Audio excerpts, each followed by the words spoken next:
Pai do Senhor a todos, me chamo Abraão, sou diácono da Assembleia de Deus em Belém, no Pará. E nós vamos na nossa pré-aula da nossa sexta lição da revista das edições CPAD, que trata sobre a justiça divina, a preparação do povo de Deus para os últimos dias no livro de Ezequiel. É uma lição que vem tratando sobre o livro de Ezequiel. O assunto da nossa lição, que é a sexta lição, é a justiça de Deus. O nosso texto áureo, que é o versículo, vamos dizer assim, base, diz: com o puro te mostrarás puro, e com o perverso te mostrarás indomável. Salmo 18, 26.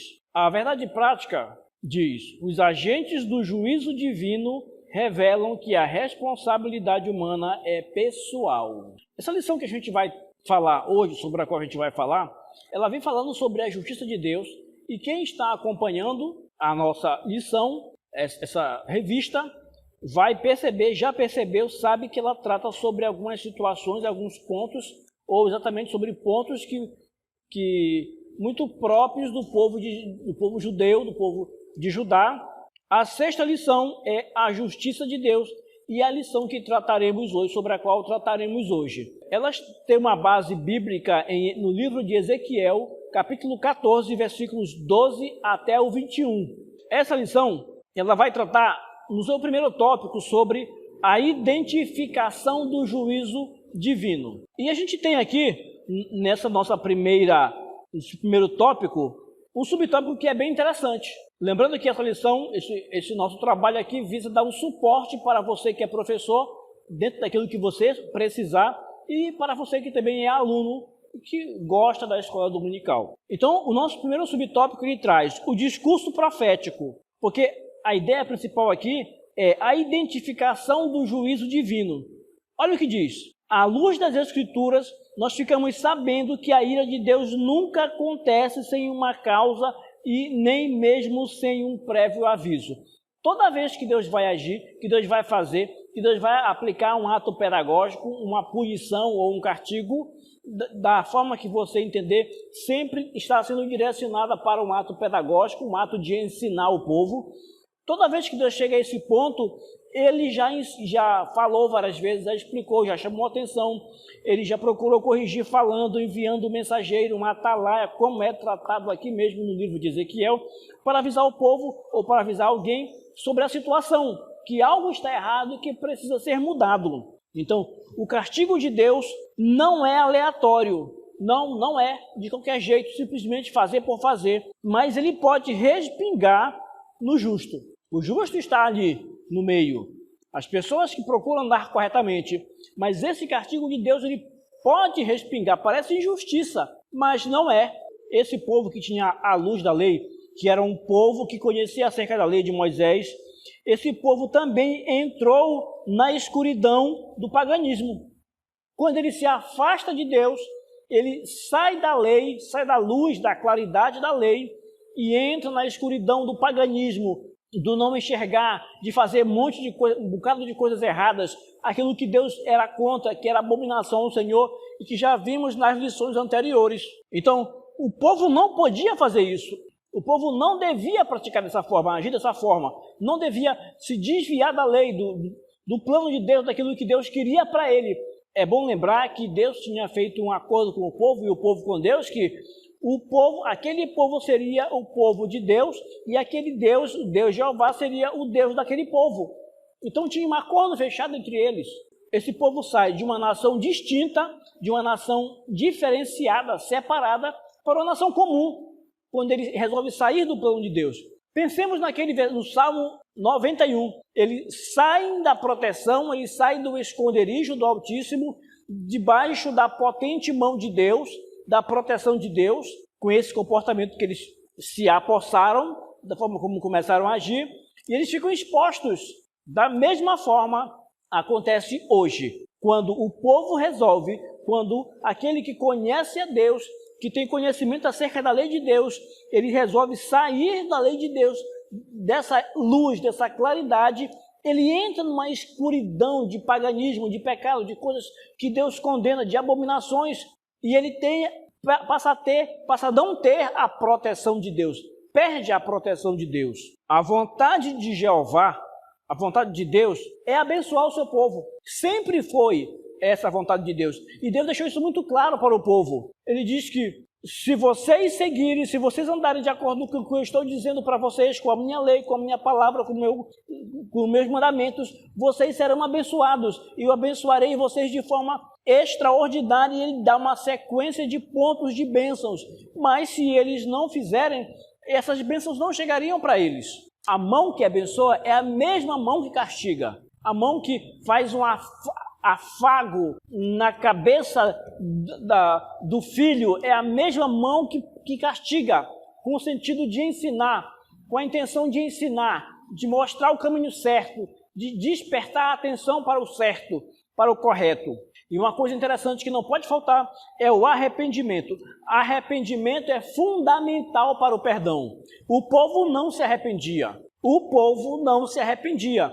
Principalmente também porque o povo era induzido, era enganado, era desvirtuado pelos falsos profetas, que anunciavam para o povo que aquilo que o profeta Ezequiel dizia, aquilo que o profeta Jeremias dizia, e aquilo que outros profetas falaram, eram coisas que não iriam demorar tanto assim.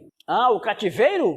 Isso não vai passar tanto tempo, não. Isso é coisa para pouco tempo, 1 ano, 2 anos. Deus não é tão duro dessa forma como estão dizendo. Deus é amor, Ele ama aquele que Ele criou, Ele ama a criatura, Ele ama o homem, Ele ama o ser humano. Ele não vai fazer esse tipo de castigo, dar esse tipo de punição, não. Ele não vai ser tão pedagógico, tão duramente assim, não. Ele vai ser mais tranquilo, mais leve. Então, o povo pensava isso, ouvia isso, e isso é como que um afago nas abominações dele, nas falhas, nos pecados, e eles continuavam pecando, se sentindo embasados para continuar fazendo o mesmo que faziam antes. Por isso, eles não se arrependiam. E nós já vimos nesta revista sobre o arrependimento, sobre Ezequiel Deus dizendo a Ezequiel, se tu falar ao ímpio e ele se arrepender, tu não vai ter, ele vai se salvar. Mas se tu falares ao ímpio e ele não se arrepender, tu estás desobrigado do sangue dele. É responsabilidade dele. Nosso segundo subtópico, a gente tem a primeira parte do oráculo. E aqui a gente vai para a nossa leitura bíblica, tá? Que é o versículo 13. Ezequiel está dizendo que veio a mim a palavra do Senhor dizendo. E aí, o que veio para ele? O que Deus disse a ele? Ele diz, filho do homem, quando uma terra pecar contra mim, isso é Deus falando para Ezequiel transmitir ao povo. Quando uma terra pecar contra mim gravemente se rebelando, então estenderei a mão contra ela e tornarei instável o sustento do pão e enviarei contra ela fome e arrancarei dela homens e animais. Esse aqui é o versículo 13. É o começo, é a primeira parte. O que Deus quer dizer com isso? Ele diz, filho do homem, quando uma terra pecar contra mim, primeira vez pecou, não é simplesmente pecou, vou logo castigar. Não é isso que ele está dizendo. Ele está dizendo, se referindo a uma vida de pecado, em constante pecado, em abominação constante, em que sente prazer em pecar, em que prefere, faz opção por isso. E é isso que ele está dizendo. Quando fizer isso, se rebelando e continuar aquela ação deliberada, constante, faz e continuar fazendo, não se arrepende, porque esta era a situação do povo. O povo não se arrependia, o povo não voltava atrás, o povo continuava fazendo. A expressão, quando uma terra pecar contra mim, ela pode se aplicar a qualquer povo, a qualquer nação, em qualquer época. Naquele tempo se aplicou, hoje também se aplica, para aquela nação se aplicou, para o resto do mundo também se aplica isso. Então, aquelas pessoas que conhecem a palavra, que se rebelam contra Deus, e que passam a praticar coisas que desagradam, desabonam a sua conduta com Deus, eles correm esse risco, eles estão passivos dessa situação. A profecia para ajudar, ela não se aplicava somente a ajudar, ela era de aplicação universal, principalmente para os justos, principalmente para aquelas pessoas que um dia foram justos, um dia praticaram aquilo que Deus queria, tinham conhecimento acerca de Deus. Então, ela se aplica a todo mundo, a todas as pessoas. O nosso terceiro subtópico, ele vai falar sobre a descrição dos agentes do juízo divino. Deus tem suas formas de chamar a atenção do povo. Deus tem suas formas de educar o povo. Deus tem suas formas de agir pedagogicamente, ensinando o povo, castigando, punindo, tomando as suas iniciativas, decisões, para que as coisas se enquadrem da maneira que devem ser enquadradas. É importante a gente pensar, a gente entender que Deus está no comando de tudo. Às vezes nós dizemos, Deus está no comando. E realmente Deus está no comando de tudo. Mas é preciso entendermos isso, o que estamos dizendo, e não dizer isso simplesmente por dizer. Realmente Deus está no comando. Mas entendermos que Ele está no comando. E porque Ele está no comando, alguém pode perguntar, por que tais coisas acontecem se Deus está no comando? Deus permite que tais coisas aconteçam. Por quê? Porque é a iniciativa do próprio homem. Ele quer fazer. E deixa que Deus até permite ele fazer. Até certo ponto, Deus permite ele ir. Ele fazer da vontade, do jeito que ele quer. Para que ele perceba o que ele está fazendo e que o que ele está fazendo, o que ele fez, teve consequências. Mas ele está no comando, sim. Ele está vendo, ele está enxergando. Mas ele deixa que tomemos as nossas iniciativas, que podem ser de acordo com a vontade dele e podem ser contra a vontade dele.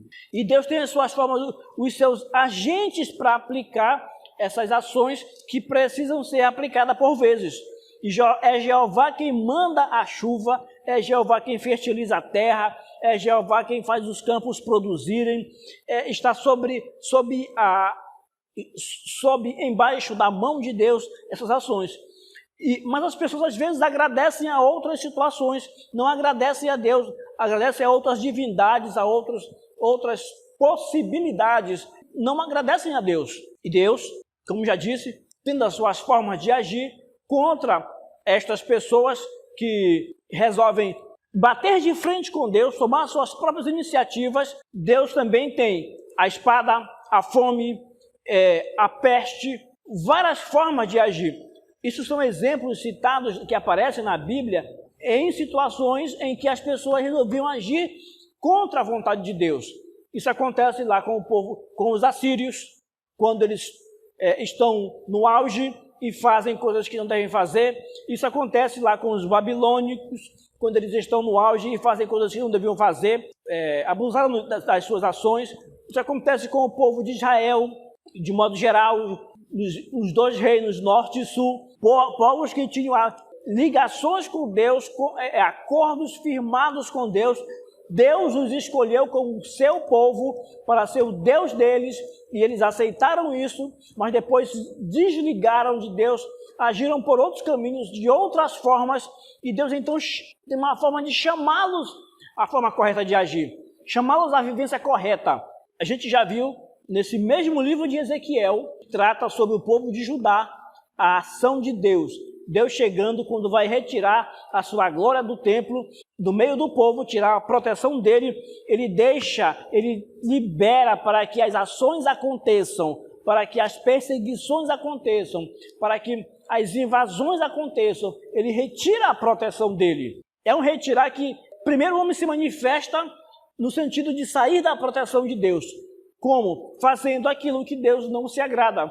Ele sai, quando ele faz, a cada vez que ele faz isso, ele vai saindo da proteção de Deus. Chega um momento em que Deus oficializa aquela saída da proteção, a saída do homem da proteção de Deus, e ele fica oficialmente fora da proteção de Deus, exposto aos perigos, exposto à espada, exposto à fome, exposto à peste, a tantas situações que estão aí e que elas estão para agir nesses momentos.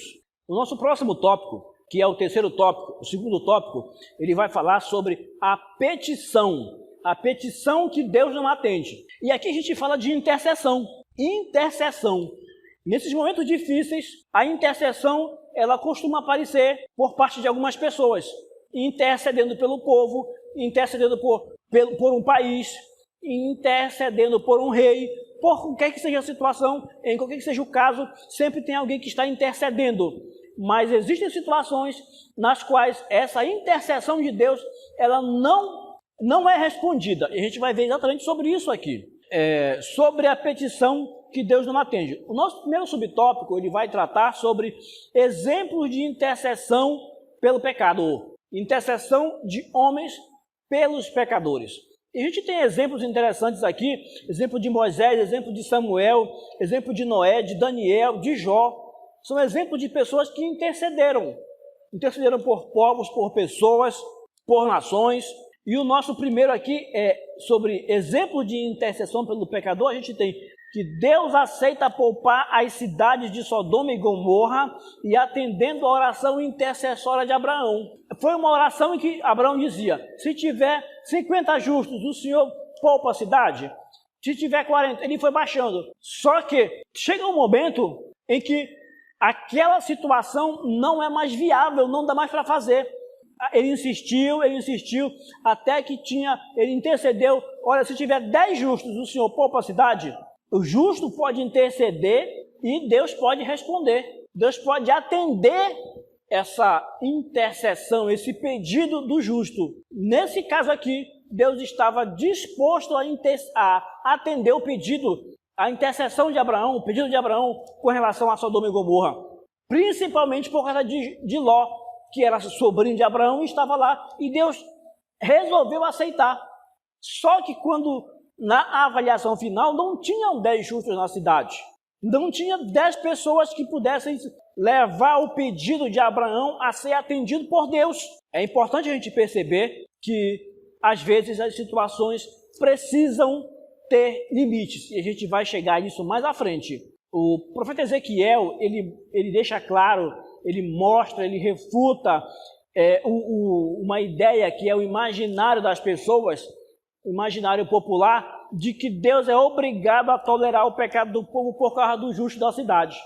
Isso ainda acontece hoje, é um pensamento que ainda é observado hoje. Não, porque na cidade tem justos, então Deus vai poupar a cidade. Enquanto tiver justo nessa cidade, Deus vai poupar essa cidade e as coisas, o castigo de Deus não vai chegar. É importante observarmos que isso não é totalmente garantido, não dá para garantir isso aí. Até que ponto esse povo, essa cidade vai continuar pecando, vai continuar desobedecendo a Deus, afrontando ao Senhor? Até que ponto Deus vai aceitar tudo isso?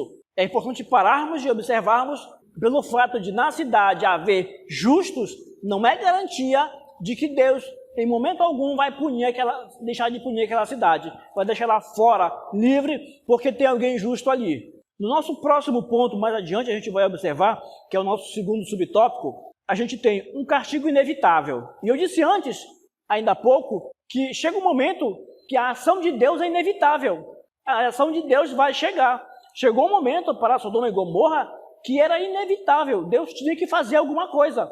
Deus tinha que se mostrar. Deus tinha que dizer que estava no controle e que o limite tinha chegado. As reiteradas rebeliões dos filhos de Israel ao longo de sua história mostram isso. Desde a peregrinação no deserto, essas rebeliões levaram a nação a uma apostasia generalizada. Chegou um ponto que não dava mais, era o limite. A situação estava generalizada, estava corrompendo todo o reino, todo o povo. Poucas pessoas escapavam daquela situação difícil de vida de pecado. Chegou-se a um ponto em que não havia mais retorno. Deus tinha que agir. Observe que essa ação com o povo de Israel, ela vem se prolongando desde muito tempo, dura séculos. Há quanto tempo a situação hoje do país em que você vive, ou a situação do Brasil, ou seja lá qual for o local, a sua cidade, está se prolongando? Deus está tendo misericórdia por quanto tempo?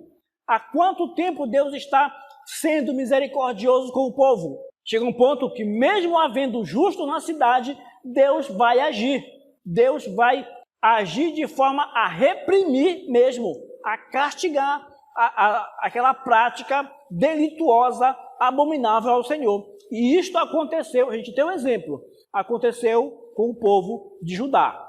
O nosso próximo subtópico, ele vai confirmar, ele vai mostrar que o castigo pode ser inevitável em muitos casos. Quando Deus não atende a oração intercessória de um justo. Isso é possível sim, essa situação é possível. Deus não atender a oração de um justo. Tiago, ele trata sobre isso. Ele diz que o pecado para a morte, na linguagem, na verdade, João, na linguagem de João, o pecado para a morte, ele vai fechar a questão. Na linguagem do apóstolo João, em 1 João 5,16, é a apostasia total, tanto individual quanto coletiva, que se aparta da fé. E se apartando da fé, se apartando de Deus, deixando de lado a doutrina de Deus, o ensinamento de Deus, os mandamentos do Senhor, ele está passando para o outro lado, seguindo outro caminho. A gente pode observar isso lá em Hebreus. Na carta aos Hebreus, fica claro que ela é direcionada para um povo que, pelas perseguições que estavam vivendo, pelas circunstâncias do momento, eles estavam deixando o evangelho, deixando a vida cristã e voltando para as suas práticas anteriores. Isso era apostasia, era apostatar, era abandonar a fé, era deixar de lado, era voltar a fazer o que fazia antes, largar tudo.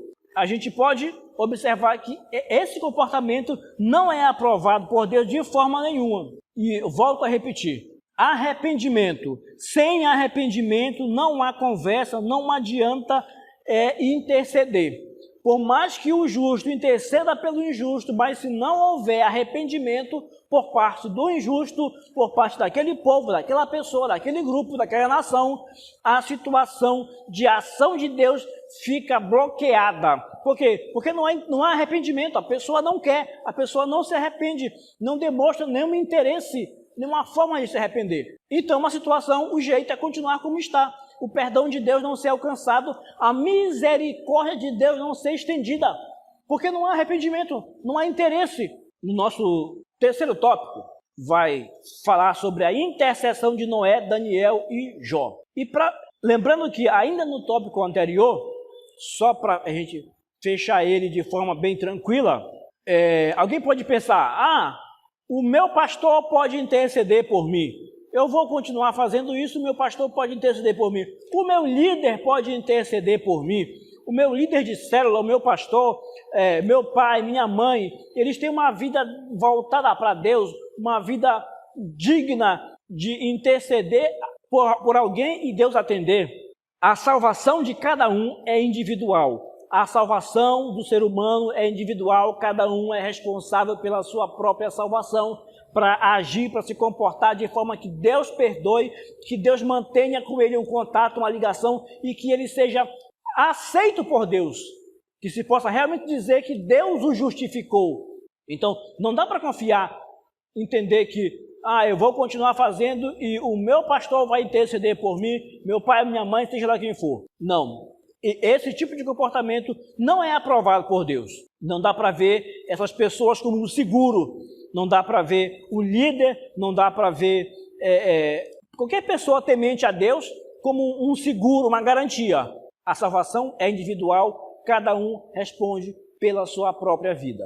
Então, o nosso terceiro tópico, tratando sobre a intercessão de Noé, Daniel e Jó, ele vai falar sobre o motivo pelo qual o povo rejeitou os profetas. E por que motivo o povo rejeitou os profetas? Os profetas estavam lá, anunciavam a palavra de Deus, eles eram os atalaias, aqueles que ouviam a mensagem de Deus, transmitiam ao povo, diziam para o povo o que eles deviam fazer, como eles deveriam fazer, o que deveriam evitar, o que deveriam deixar de fazer, como se comportar da maneira que Deus se agradava, da maneira correta. Mesmo assim, o povo rejeitou os profetas, não acreditou, não se voltou para o que eles diziam. Olha só a situação de Sodoma e Gomorra. Se apenas 10 justos são suficientes para Deus poupar a cidade, por que destruiria Jerusalém com um número maior de justos? Eles poderiam pensar assim, ou eles pensavam assim, porque eles conheciam a história de Sodoma e Gomorra. Na tradição oral, isso estava aos ouvidos deles, eles sabiam disso. Os antepassados deles contavam isso. Isso seguiu com o povo. E eles pensavam assim, Deus teve misericórdia de uma cidade com 10 justos. Então aqui em Israel tem muito mais que 10 justos. É claro que eu posso não ser justo, um monte de gente pode não ser, mas tem muita gente que é justo, tem um grupo bom de gente aqui que é justo. Então por causa desse pessoal, Deus não vai nos castigar. Pensaram errado. Não dá para pegar carona para a salvação nas costas de outro. Não dá para pegar carona para a salvação nas costas do pastor, na costa do pai, da mãe ou de uma outra pessoa de referência, de vida cristã de referência. Não dá. Eles pensaram isso, mas se enganaram. O castigo veio. A ação pedagógica de Deus para ensinar veio. Doeu. Foi dolorosa, muito dolorosa. Foi um dos momentos mais difíceis para o povo de Israel. Mas veio. E assim como veio para eles, vem para outras pessoas, vem para outros povos, vem para outras famílias, vem para outras cidades, vem para qualquer um que resolva agir da mesma forma que eles agiram ou de forma parecida. Ter o mesmo comportamento, ter a mesma linha de comportamento. Nosso segundo subtópico, ele trata exatamente sobre Noé, Daniel e Jó. Por mais justos que essas pessoas fossem, eles não poderiam salvar quem não se arrepende. Por mais justos que Noé, Daniel e Jó se apresentassem diante de Deus, não seria suficiente, porque a situação já estava definida. Era isso que iria acontecer. O povo precisava passar por uma ação de ensino, eu volto a dizer, uma ação pedagógica com a intenção de ensinar o povo, de levar o povo a perceber. Deus trazendo para o povo: ei, vocês estão fora do caminho, vocês precisam voltar para o caminho. Essa volta do caminho vai ser dolorosa, porque vocês estão há muito tempo distantes do caminho, não lembram mais do caminho, vocês têm que ser trazidos para o caminho, e para que vocês sejam trazidos ao caminho, muitos não vão querer voltar ao caminho. Para que sejam trazidos novamente para o caminho, alguma forma mais dura vai ter que ser tomada, algumas ações mais delicadas e até duras mesmo terão que ser tomadas para que vocês voltem ao caminho. Portanto, essas pessoas que estão aí não poderão interceder por vocês.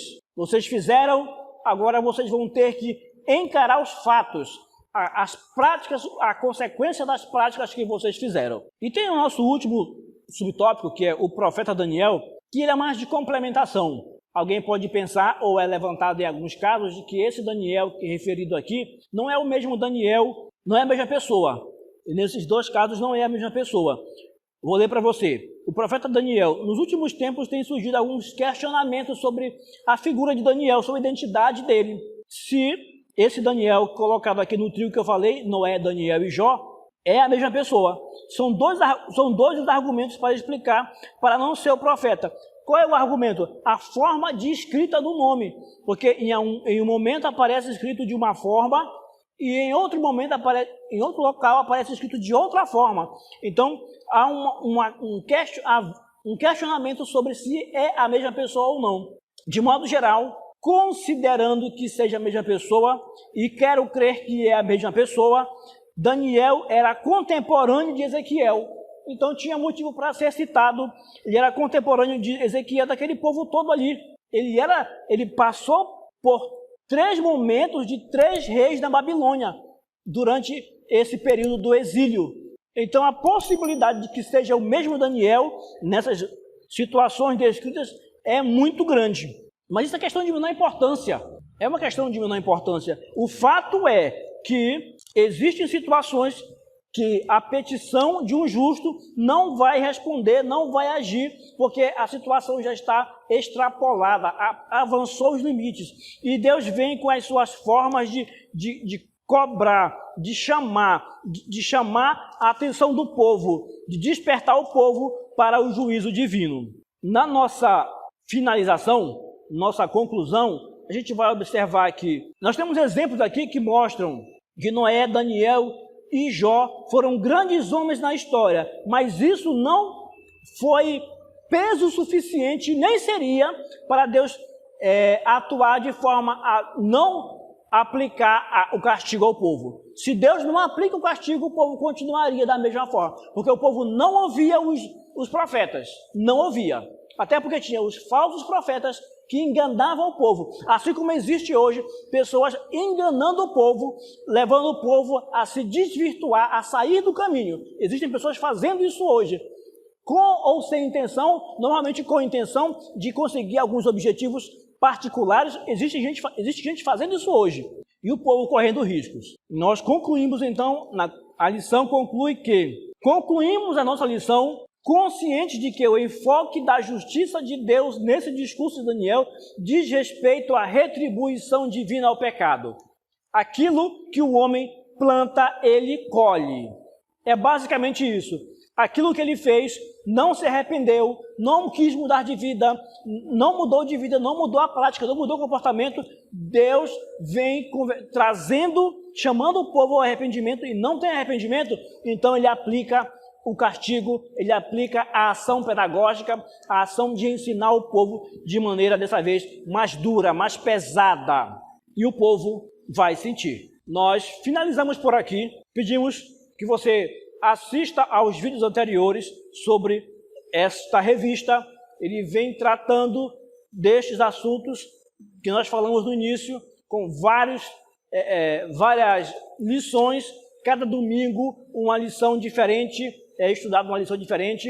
No caso aqui, cada dia da semana, cada terça ou quarta-feira colocamos uma lição diferente, uma espécie de pré-aula, de suporte para o professor ter uma opção, mais uma opção para estudar e poder disponibilizar para seus alunos uma aula bem melhor no domingo. E a você que é aluno que também assiste, parabéns para você, continue assistindo, conferindo as informações na Bíblia, marcando a lição, fazendo um resumo à parte e entendendo melhor aquilo que Deus tem para todos nós como lição, como prática de vida cristã. Obrigado a todos.